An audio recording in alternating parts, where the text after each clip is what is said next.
আমরা মনে করি ইসলামে যদি কোনো পুরুষ হিসেবে জন্ম নিয়ে ইচ্ছাকৃতভাবে নারীতে রূপান্তরিত হয়, বা কোনো নারী যদি নারী হিসেবে জন্ম লাভ করে ইচ্ছা করে পুরুষের রূপান্তরিত হয়, এটা যেমন ইসলামে হারাম।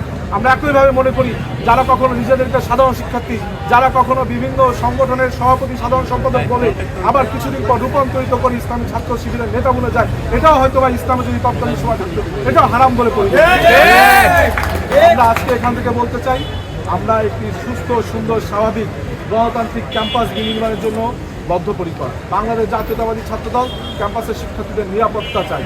বাংলাদেশ জাতীয়তাবাদী ছাত্রদল আজকে এখান থেকে কোনো নারী শিক্ষার্থী যখন হেঁটে যায় সে নিরাপত্তা সংকটে ভোগে, কেননা এই ইসলামী ছাত্র শিবিরের নেতৃবৃন্দ আজকে কোনো শিক্ষার্থী যদি তার বন্ধু বা বান্ধবীর সাথে হেঁটে যায়, তারা দূর থেকে ছবি তুলে এটি নিয়ে ঢাকা বিশ্ববিদ্যালয়ের বিভিন্ন প্ল্যাটফর্মে তারা আজে বাজে আলোচনা করে।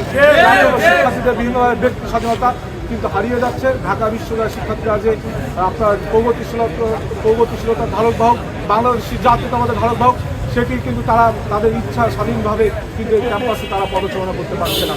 আমি শিক্ষার্থীদের বলবো, আপনারা মনে রাখবেন, আজকে আপনারা দেখবেন গত কয়েকদিন আগে আমি বলেছিলাম যে ডাকসু ভবনে ফ্যান ছিল, আমাদের মসজিদেও এসি ফ্যান ছিল, কিন্তু আমাদের নারী শিক্ষার্থীদের হলগুলোতে ফ্যান ছিল না, বা অনেক হলে ফ্যান আছে, সেই ফ্যানগুলো অবস্থা নাজুক। আপনারা দেখেছেন গতকালকে রোকে হলে একজন শিক্ষার্থীর মাথায় ফ্যান ভেঙে পড়ে সেই শিক্ষার্থী আহত হয়েছে। আমি সেই প্রসঙ্গে বলেছিলাম যে নারী শিক্ষার্থীদের হলে ফ্যান নেই বা ফ্যানের অবস্থা নাজুক, সেখানে ফ্যান লাগানোটা নেসেসিটি, কিন্তু আমার যেখানে ফ্যান আছে ডাকসু ভবনে সেখানে এসি লাগানোটা আমি বলেছিলাম লাক্সারি। কিন্তু একটি ভুয়া ফটোকার্ড ছেড়ে তারা লিখেছে আমি নাকি বলেছি মসজিদে এসি লাগানো লাক্সারি।